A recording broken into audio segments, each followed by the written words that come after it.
विधानसभा सत्र के पहले ही दिन सबसे तेज साबित हुए ये सपा विधायक। कुर्ते पर लिख दिया कुछ ऐसा कि सीएम योगी भी हो गए लाल पीले। ऐसा विरोध पहले कभी नहीं हुआ। खुद अखिलेश भी पहले चौंके, लेकिन फिर सबके सामने देने लगे शाबाशी।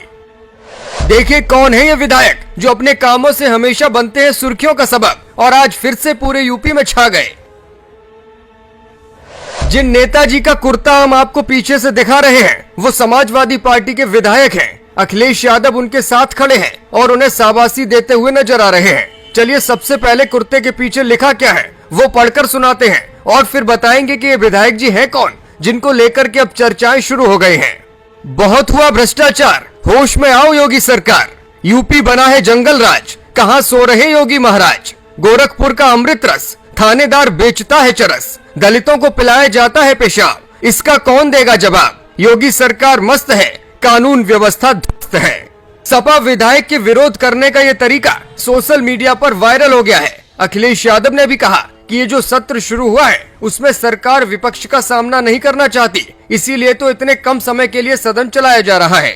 यूपी विधानमंडल का शीतकालीन सत्र आज शुरू हुआ तो कई नजारे देखने को मिले। कई सपा विधायक काले कुर्ते पहनकर आए तो सबसे ज्यादा चर्चाओं में तो ये नेताजी रहे जिनके कुर्ते के पीछे ये स्लोगन लिखे हुए थे। दरअसल इन विधायक जी का नाम जाहिद बेग है और ये समाजवादी पार्टी से ताल्लुक रखते हैं। अपने कुर्ते पर इस तरह से विरोध जताते हुए वो सदन में पहुंचे तो हर किसी की नजरों में आ गए। भाजपा के कई विधायक भी उनको घूरते हुए नजर आए। सपा विधायक के विरोध के इस तरीके पर जब भाजपा विधायकों से सवाल पूछा गया तो उन्होंने चुप्पी साध ली। आपको बता दें कि सदन में नई नियमावली के तहत बैनर और झंडा लेकर आने की अनुमति नहीं है। यही वजह है कि सपा विधायक ने विरोध का अनोखा तरीका निकाला। उन्होंने अपने कुर्ते पर ये स्लोगन लिख लिए हैं। खास तौर से उन्होंने प्रदेश की कानून व्यवस्था को लेकर सरकार से कड़े सवाल पूछे हैं।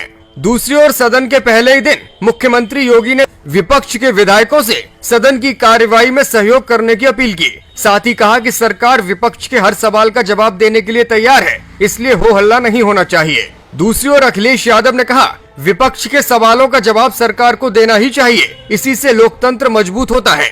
उन्होंने कहा कि प्रदेश में जो इन्वेस्टमेंट का दावा किया गया था वो कहीं दिखाई नहीं देता।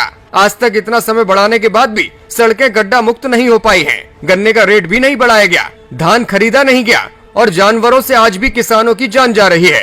अखिलेश ने कहा कि मुझे खुशी इस बात की है कि देश के बहुत सारे राजनीतिक दल जातीय जनगणना के पक्ष में खुलकर सामने आए हैं। जातीय जनगणना के बिना सामाजिक न्याय संभव नहीं है, इसलिए सरकार को इस पर विचार करना चाहिए। ब्यूरो रिपोर्ट, मीडिया हलचल।